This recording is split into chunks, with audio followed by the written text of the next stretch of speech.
Es el momento de recibir, una vez más acá en el 98.7, a la economista, docente, investigadora Gabriela Mordecki. SEA Portones, 2 años de garantía y 3 controles remotos inviolables. Service los 365 días del año. SEA Portones, 2-601-2611. seaportones.com. ¿Cómo estás, Gabriela? Buen día, bienvenida. Buen día, bien. La verdad, muy bien. Bueno, me alegro mucho.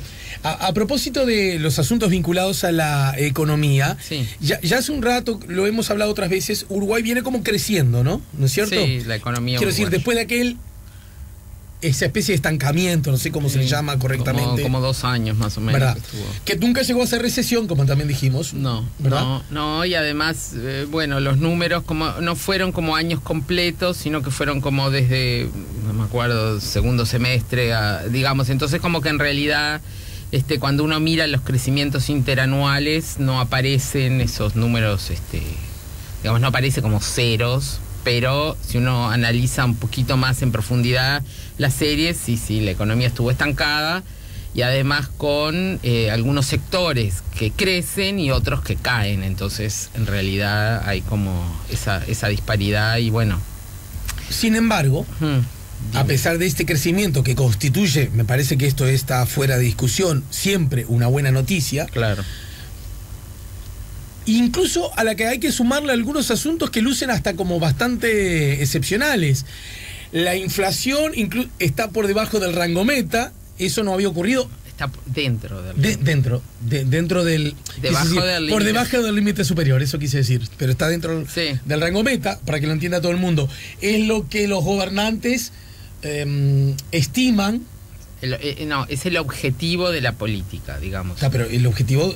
no es necesariamente lo que uno estima que va a suceder. Pero el objetivo, ¿quién lo determina?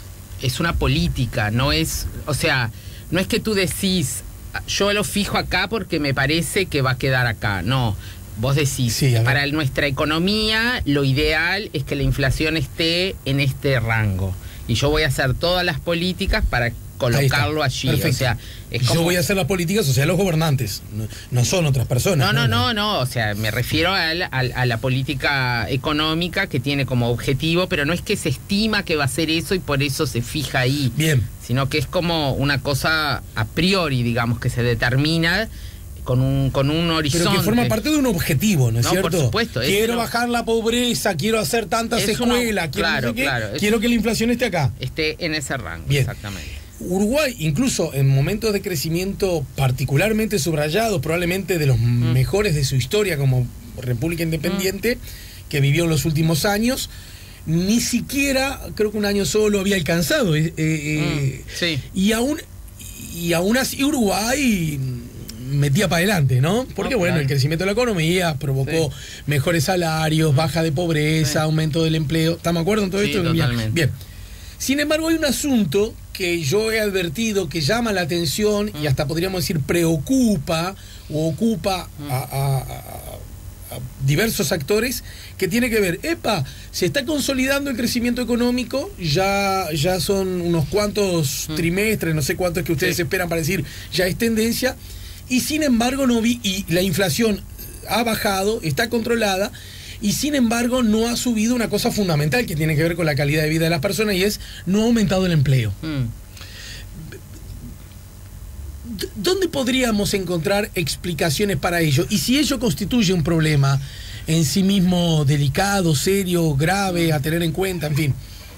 Sí, bueno, primero, capaz que antes de entrar al tema del empleo, algo que comentaste respecto a la relación entre el crecimiento y la inflación, justamente en periodos de fuerte crecimiento, si el crecimiento está como por encima de lo que nosotros llamamos el potencial de la economía, entonces ahí hay como una tendencia a ver más inflación. Un empuje, ¿no? Porque como que la demanda aumenta mucho, o sea, nos mejoran el empleo, mejoran nuestros salarios, queremos consumir más, y a veces la economía no tiene la capacidad de producir todo lo más que queremos consumir, entonces ahí hay un, digamos, la causa de la inflación puede situarse en esa, digamos, en ese gap, en esa diferencia entre lo que la economía puede producir y lo que nosotros queremos consumir. Es lo que llaman a veces el recalentamiento de la economía. Claro, ahí va, exactamente. Entonces ahí a veces inclusive se aplican políticas para de subas de tasa de interés, como para que la gente no consuma tanto y, por ejemplo, ahorre más. Claro. O cosas así para no... Sacar dinero del mercado, de la plaza. Sí, capacidad de consumo, digamos, ¿no? Esa es como que se vuelva más caro porque las tasas de interés son más elevadas. No es porque solo sea más caro, sino porque es como también más interesante ahorrar, porque bueno, claro, esas son como políticas también. A ver si te sigo, está bien de dónde arrancaste, pero a ver si termino de entenderlo. Podríamos decir, si bien la inflación nunca es buena noticia, la inflación que emana de que tenemos todos, yo lo transformo en un lenguaje, más plata en el bolsillo y más predisposición a comprar bienes y servicios, podría decir como de todos los tipos de inflación, esa sería como la menos mala, porque tengo plata, tengo inflación porque tengo plata. Bueno, claro, si uno lo mira como un problema de la economía, sí, digamos, en ese sentido hay como otras variables que están todas bien y esa nos presenta un problema. Sin embargo, cuando la economía se desacelera, o sea, deja de crecer, que es lo que sucedió, ahí sí es más preocupante. Tuvimos inflación muy alta por otras causas, no ya por la presión de la demanda, sino porque aumentó el dólar o porque subieron otros precios internacionales o porque tuvimos un invierno muy frío, que el precio de las verduras se fue a las nubes, etcétera, ¿no? Eso es como otras causas que estuvieron detrás. Eso en 2016 tuvimos justamente esas dos cosas que yo comentaba juntas. O sea, la economía en realidad estaba todavía en el primer semestre de 2006 como estancada. 2016. Y tuvimos un fuerte aumento del dólar, que eso pega muy fuerte en la inflación. Y por otro lado, un invierno muy lluvioso, con helada, que mató todas las verduras. Digamos al principio, digamos, del invierno, fin del otoño, que marcó un crecimiento muy grande de precios de frutas y verduras, que también impacta mucho en la inflación. Eso se revierte rápidamente en el segundo semestre de 2016 y la inflación ahí empieza a bajar y la economía empieza a crecer. Pero claro, crece igual todavía a tasas bastante bajas, lo cual no provoca este otro efecto que decíamos de la demanda, no con que empieza a crecer ya pasa eso, ¿no? Todavía la capacidad... Acá vos me tenés que ayudar desde la perspectiva subjetiva del comportamiento de los seres humanos. Cuando nosotros un poquito nos quemamos mínimamente con leche en este estancamiento, ¿verdad? Sí. Y todavía con el aún, yo creo que vigente fantasma de la crisis del 2002. Totalmente de acuerdo. Aunque haya una recuperación, a todos nos aflora el ánimo un tanto conservador, ¿no es cierto? Sí, totalmente. Entonces, aunque pudiésemos, todavía no frenamos porque no la creemos mucho. Sí, claro. Eso pasó como en 2016. 2017 la economía como que tiene como otra perspectiva de crecimiento y ahí ya es más el consumo interno, porque además gracias a la fuerte baja de la inflación, los salarios reales, que cuando se firmaron la ronda de salarios allá por junio de 2016, había toda una preocupación de que no iban a haber incrementos, inclusive podían llegar a haber caídas de salario real. Por suerte, el cambio de tendencia de la inflación permitió una fuerte ganancia de salario real y más allá de este otro problema, y ahora entramos al tema del empleo, digamos, de un mercado de trabajo como que no reacciona todavía estos aumentos de la producción. Tenemos que el consumo interno empieza a crecer en forma importante y es parte de lo que explica también este crecimiento que estamos teniendo. Ahora, entonces luego de la pausa a mí me gustaría que ahora sí, si pudiésemos estar de frente, ¿qué es lo que está, entre comillas, fallando? Que ante un crecimiento de la economía, no se ve reflejado en el aumento del empleo, lo que constituye fundamentalmente para aquellos que viven de su salario, una mala noticia. Lo que constituye una, además, mala noticia desde la perspectiva ideológica, histórica de una fuerza política como los actuales gobernantes que, entre otras cosas, promueven eso, ¿no? Es decir, sí.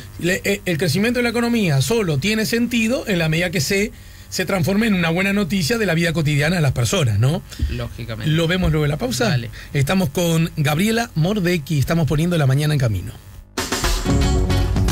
Ya volvemos con La Mañana en Camino.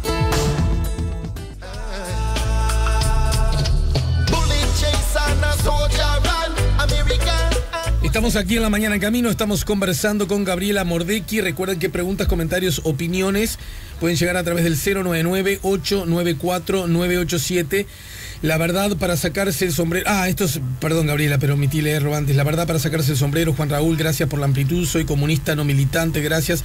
Ale y equipo, buenos días, maravillosos días. A la escucha como siempre, gracias por ser parte de mis mañanas. Besotes rojeros por el ex nochero. Rojas, ¿ubicás? Los nocheros, ¿ubicás? Sí. A todos, faltan 11 días. Hay una fanática que cuenta los días porque está por venir Rojas acá al auditorio. Estuvo acá hace poco. No lo sigo, la verdad. Bien, pero sabés quién es, ¿no? No. Los nocheros, sí, pero... Los nocheros, hay uno de ellos que ya no está más y que canta ahora en forma hace 10 años. Está bien. El artículo se llama De pie murió Lenin, sigue vivo en el corazón en la clase obrera. Este artículo se lo recomendaría a Mercedes García, no sé quién es. Sí. ¿Es García Vigil, Mercedes? Me puse que era Mercedes Vigil. Abrazo fraterno y liverpulense, lo dice Eddie, el escribano. Sí, capaz que Hitler no le hubiera sido tan fácil invadir Europa si eran aliados con Stalin, invadía a medias. Sí, bárbaro, no le gustó lo que dijo Trotsky y lo mandó matar, tolerante, ¿no? Y no fue el único que lincharon. Bueno, acá hay una confusión en cuanto a protagonistas. Juan Raúl estaba hablando de Lenin, y en todo caso el que mandó matar a Trotsky fue Stalin. Claro. Así que no es lo mismo, y esto no fue dicho recién. 099-894-987. Volviendo al tema del que nos ocupa, se dice, el aumento de los costos, esto lo dice Damián, el aumento de los costos se comió el margen y no deja tomar personal, porque habíamos dejado ante la pausa. Bueno, ¿qué está pasando? Que sube la economía y sin embargo no está mejorando los niveles de empleo. Claro, no, una primera cosa que capaz que quería decir es que tú hablaste de una falla. Tú, cuando planteaste la problemática, decís, hay una falla en la economía, que cuando hay crecimiento no se genera empleo. Eso puede ser o no necesariamente. Evidentemente. No sé si utilicé la expresión falla, pero sí, bueno, sí, la dijiste por eso, porque yo me la quedé pensando. Por algo te sonó. Sí, o sea, pues eso hay una relación, por supuesto, entre crecimiento económico y generación de empleo, pero eso, digamos, como que esa relación se produce a través de una cierta función de producción. O sea, hay una cantidad, claro, depende de lo que producís, qué tanto empleo y qué tanto capital se precisa, y otras cosas que entran en esa relación. Pero además, uno mide, o estamos hablando de la producción agregada de toda la economía, que incluye muchos sectores que tienen como estas distintas relaciones entre producción y empleo. Entonces, a veces crecen unos sectores menos generadores de empleo y otros más generadores de empleo todavía no logran salir del estancamiento, ¿no? Entonces, como que el estudio, que para poder responder esa pregunta que tú haces, hay como que entrar a ver qué pasa entre los sectores. Entonces hay pero para detenerme en esto, sí, hay un asunto que me parece que el público debería saber. Quizás la expresión más adecuada no sea falla, pero si yo tengo una economía que no crece, que se deprime o incluso que entra en recesión, puedo suponer casi legítimamente que los niveles de empleo van a bajar, ¿no es cierto? Casi por sentido común, sin necesidad de ser economista. Sí, claro. Del mismo modo, y por esa misma lógica, yo puedo suponer que si la economía crece, sí, la tendencia es que aumenten los empleos. Sí, por supuesto. Si no aumentan, hay como, si querés no se le llame falla, pero sí desfasaje. Vos, está creciendo la economía, pero bien, no estoy generando empleo. Entonces, el desfasaje es otra característica que puede suceder además, porque más allá de lo que dice capaz que el oyente del aumento de los costos, muchas veces el crecimiento incipiente en una actividad nos lleva a que yo contrate más gente. Claro. Porque cuando hubo la caída, yo no despedí a toda la gente que en realidad mi baja en la producción hubiera implicado, porque bueno, tiene como otros costos de formación, de capital humano, de grupo. Si yo pienso que esta caída va a ser por un tiempo, entonces bueno, saco como lo que pienso que es, no puedo sobrevivir con esa carga, pero entonces cuando el crecimiento vuelve, simplemente la gente empieza a trabajar más horas, o hace más horas extras, y como que no hay una... en algunos sectores, además, por ejemplo, supongamos el comercio, ¿no? Si en el comercio baja la actividad, ¿qué hacen los empleados? Se quedan esperando que vengan de brazos cruzados a los clientes. Cuando hay más actividad, bueno, trabajan, atienden, pero no necesariamente ya van a salir a contratar más. O sea, se precisa que hay entonces como ese desfasaje que tú decías, es como una característica normal de el periodo en el cual comienza el crecimiento. Por eso, para algunos sectores, para otros es indispensable que haya gente trabajando. Profe, la pregunta es esta. Se entiende clarísimo porque es sentido común, que hasta lo podemos traducir en cosas pequeñas nuestras de nuestra vida. Es decir, del mismo modo que cuando viene la mala noticia, yo no desarmo todo de un momento al otro. Claro. ¿Por qué? Primero, tenés expectativa de que esto no pueda ser permanente, de porque el propio desarme puede implicar costos. Exacto. ¿Verdad? Y hasta, siempre digo, el aspecto subjetivo de la economía.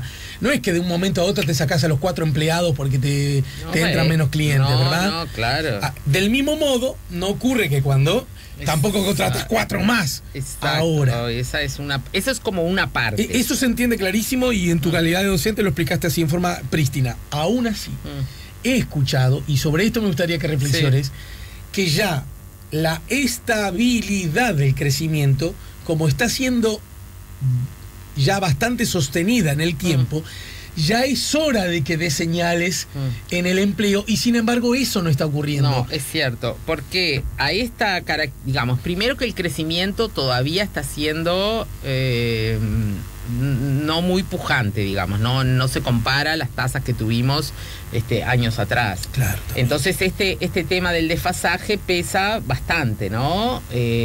Luego está este otro tema que yo decía de la cuestión de los sectores que van creciendo. Entonces, para aclarar a qué me refiero con los sectores, bueno, la economía en general la podemos dividir en lo que se llama el sector primario, que es agropecuario, el secundario, que es la industria de transformación, y después tenemos todos los servicios.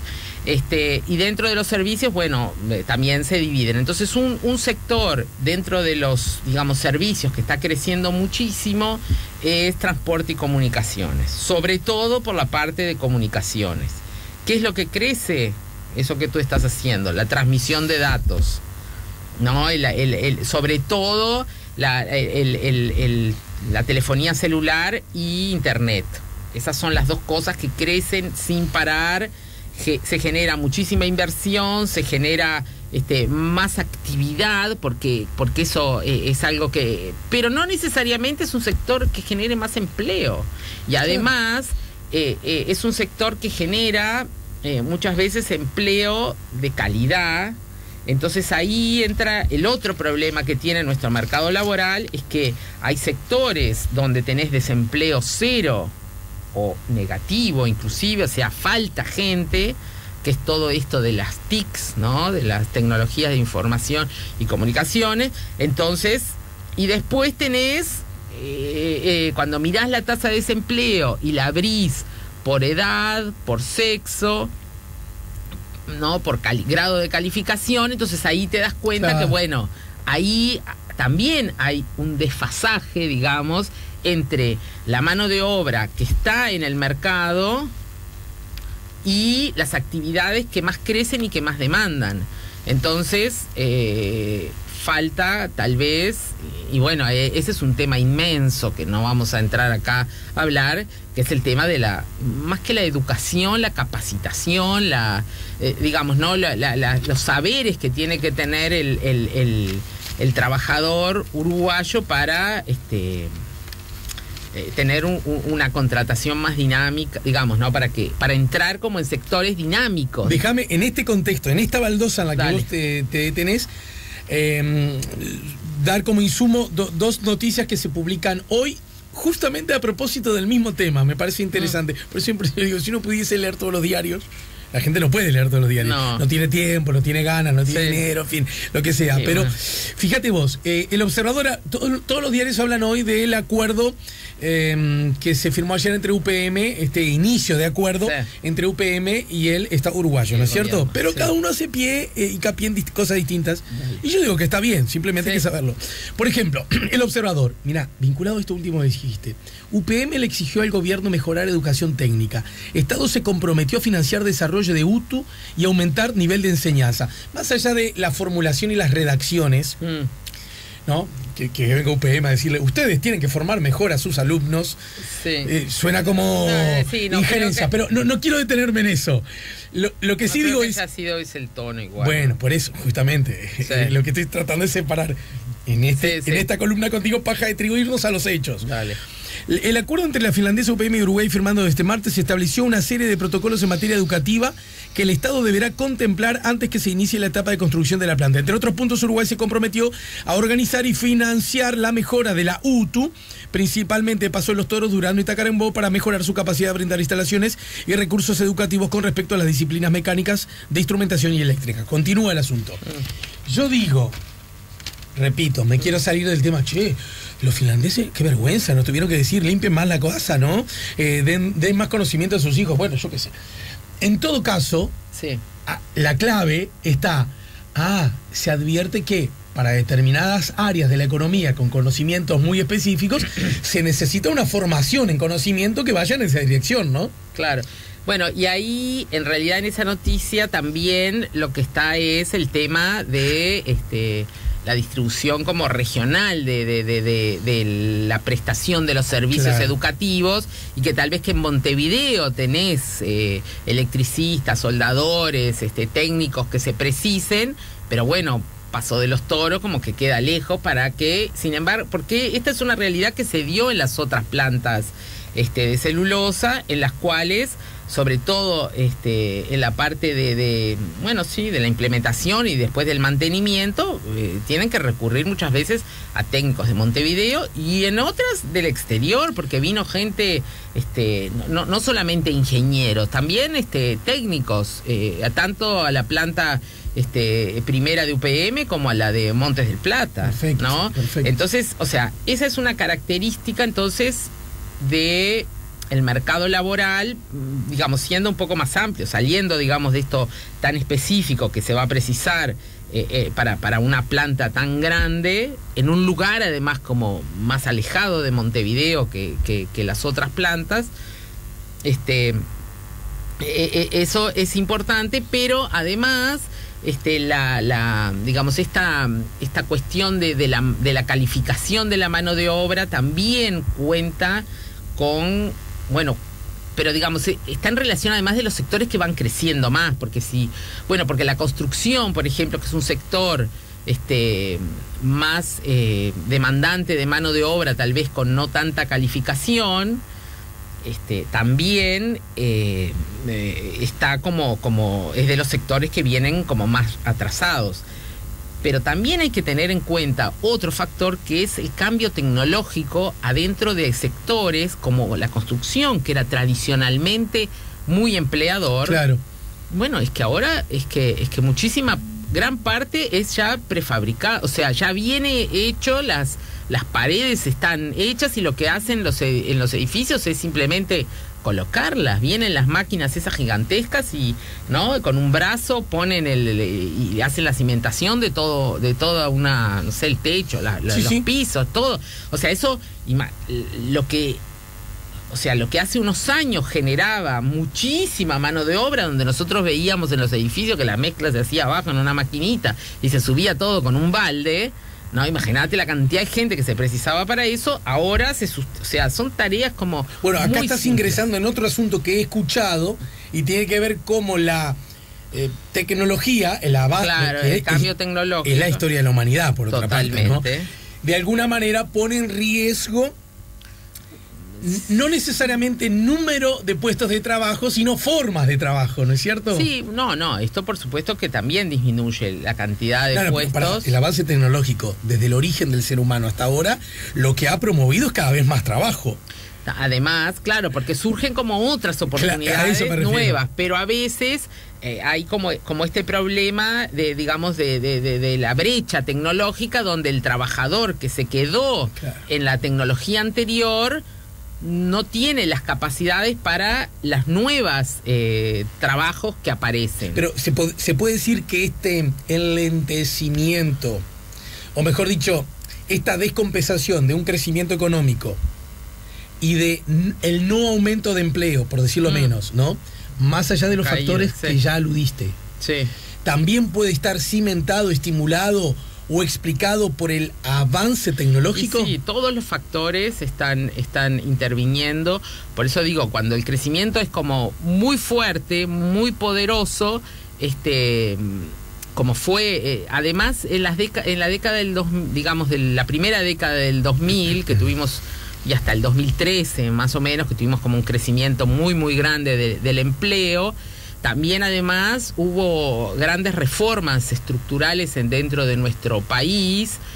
Por ejemplo, la reforma de la salud, una reforma muy grande, muy generadora de empleo, porque pasamos de atender en las mutualistas a, no sé, yo qué sé cuánto, antes de la reforma, no me acuerdo del número, pero nos llegaba a 1 millón de personas. Ahora hay más de 2 millones bastante largo, atendiéndose en las mismas instituciones que crecieron, que emplean. Uno puede ir a la misma mutualista que iba antes y se da cuenta, digamos, de el brutal incremento en la cantidad de gente que se atiende, y también en la cantidad de empleados. Pero sin duda alguna. Pero bueno, pero esos son shocks, digamos, que lo que generan es como un escalón, ¿no? Ahora ya el incremento... Pero vos decís, el ritmo de subir esos escalones no puede ser siempre el mismo. No, claro, o sea, hay como una reforma fuerte que genera como esta nueva... Y entonces en diversos sectores eso ha sucedido. Igualmente, si uno estudia la tasa sobre todo de desempleo, y las tasas de empleo y las tasas de actividad, ¿no? O sea, cuánta gente quiere entrar al mercado de trabajo. Estamos respecto a los 90, por ejemplo, que es cuando fue como el fuerte ciclo de crecimiento anterior, muy por encima. El desempleo en esa época, con crecimiento, fue aumentando. O sea, igualmente estamos en una tasa de desempleo alrededor del 8%, algún mes sube del 8%, otro baja. Igualmente para la economía uruguaya es una tasa de desempleo bastante baja. O sea, más allá de toda esta situación de estancamiento y de que el empleo, sí, la tasa de empleo cuando uno la mira ha ido cayendo, no hay como un problema como grave dentro de... Crítico, digamos. No, o sea, es como marginal. Entonces, estoy aprendiendo mucho gracias a vos, muchas gracias. Bueno, me alegro. Y presumo que el público también. Para terminar, si yo leo justamente con la idea de los escalones, como estamos casi al final, me apuro, el director de OPP dijo, esto en el marco del acuerdo con UPM ayer, ¿verdad? Dijo, se crearía un estimado de cerca de 8.000 puestos de trabajo que son directos, indirectos e inducidos. No tengo muy claro la diferencia entre indirectos e inducidos. Bueno, no sé bien a qué se refiere, pero bueno, demos por bueno este número. Sí. Estaríamos hablando justamente de una de esas especies de... Porque 8.000 empleos nuevos en China es lo mismo que un mosquito. sí. No, bueno, pero en Uruguay no, ¿verdad? Claro, no, es bien importante. ¿Estaríamos frente a una especie de escaloncito de esos de los que hablabas recién? Exactamente, o sea, hay como... el tema es que a veces cuando se da la implementación de una planta, no sé, digamos, tendría que tener acceso al estudio para saber exactamente qué tipos de empleo se está hablando, porque la instalación de estas plantas lo que generan es, al principio, muchísimo empleo por la construcción de la planta, ¿no? Recordemos que en el momento máximo del pico de la construcción de Montes del Plata se llegó a 5.000 obreros trabajando, era como una ciudad entera, ¿no? Con ómnibus que llegaban de todos lados, gente que llegaba como, ¿no? Pero bueno, eso es mientras se fabrica. Luego ese número disminuye y vamos a... que en este caso la planta es más grande, ¿no? No sé cuáles serán las tecnologías también que apliquen, pero digamos, ¿no? Y luego yo creo que ese número de 8.000 en realidad no está hablando de esta etapa, sino que habla de, sobre todo por el empleo indirecto e inducido, digamos, del que hablan, que ahí es donde se genera más empleo, porque la planta directamente... No, está claro. No tiene, o sea, en su funcionamiento, no sé cuántos puestos de trabajo, pero creo que son 300, 400. Y aprovecho a recordar, vos no lo escuchaste seguramente, pero más temprano estuvo el director del Sistema Nacional de Cuidado, Julio Bango, que dijo, bueno, cuando le pregunté acerca de estas cosas, dijo, te voy a dar un número que suena a primicia. El Sistema Nacional de Cuidado lleva contratadas, en ese sistema que el Estado contrata al cuidador, ¿verdad? Sí. No lo transforma en empleado público, lo contrata para la familia, claro. 4.000 personas. Va, viste que dijiste, va. Sí. Es la mitad de lo que dijo el director de PP. Claro, igualmente hay que ver qué tipos de empleos se generan, porque a veces no son empleos de jornada completa, claro, son empleos... También lo dijo, porque de pronto 4 horas cobran 12.000, 15.000 pesos. Por eso, porque estos empleos además, y ahí también lo dicen, y eso es algo que se ha comprobado, tienen un nivel de salarios superior, sobre todo cuando se instalan en zonas más del interior, que tienen salarios o ingresos laborales, digamos, bastante más bajos de los de Montevideo. ¿Cómo estás para responderme en 30 segundos? A ver, dime. Esto que, bueno, estuviste tú en las jornadas del Banco Central de Economía, tú y todos tus colegas en junta. Bueno, ¿no? gran parte de ellos. Sí, se ve, ¿no? ¿Cómo andás? Bla, bla, bla, bla. Con los liberales te hablás vos y eso. Sí, claro. No, por supuesto. Estoy jugando. Se publica hoy que el Banco Central compró 3.400 millones de dólares para evitar variaciones en el tipo de cambio. Es un vagón de dinero. Eso fue durante todo el año. Sí, bueno, aún así no es un vagón. Es bastante, sí. Y para que lo entienda mi tío abuelo, hace eso para lograr en 30 segundos ¿qué? Que no baje el dólar. O sea... si no, bajaría más. Hubiera bajado durante el año, claro. Y la pregunta es... Exactamente. Pero si dijimos que bajar el dólar contribuye a la sostenibilidad de la inflación, si hubiese bajado más, ¿no tendríamos aún menos inflación? Bueno, pero también tiene otros objetivos el gobierno y responde a otros pedidos, como por ejemplo el fuerte lobby de los exportadores, ¿no? La competitividad. Sí, por ejemplo. Claro, o sea, la competitividad es algo bastante más complejo que el dólar, ¿no? Pero la presión, ¿no? Sí, es impresionante, y además con la caída que hubo de precios internacionales de los productos nuestros de exportación, si a eso además se le sumaba una fuerte caída del dólar, como que iba a poner en problemas a muchos. Como la inflación estuvo bastante controlada, entonces el Banco Central tuvo este espacio para comprar y no interferir en los valores de la inflación, digamos, ¿no? En otras épocas en donde la inflación estaba mucho más arriba y el Banco Central, al contrario, dejaba que el dólar cayera para ver si eso... Igualmente este proceso terminó porque esta compra de, no sé si tenemos tiempo. 10 segundos. De explicar, se daba a través de la posibilidad de que la gente comprara los títulos del gobierno en general, que están en pesos, pero que pudiera pagarlos en dólares y no pasaran por el mercado. El Banco Central aceptaba que vos para comprar un título que vale 1.000 pesos le dieras los dólares. Y él hacía, a través de esa forma es que compró todos estos 3.000. Y eso se terminó. El Banco Central dijo, no se puede más, ahora solo voy a aceptar que me paguen en pesos. O sea, si quieren comprar, vayan si tienen dólares y los quieren vender, vayan al mercado.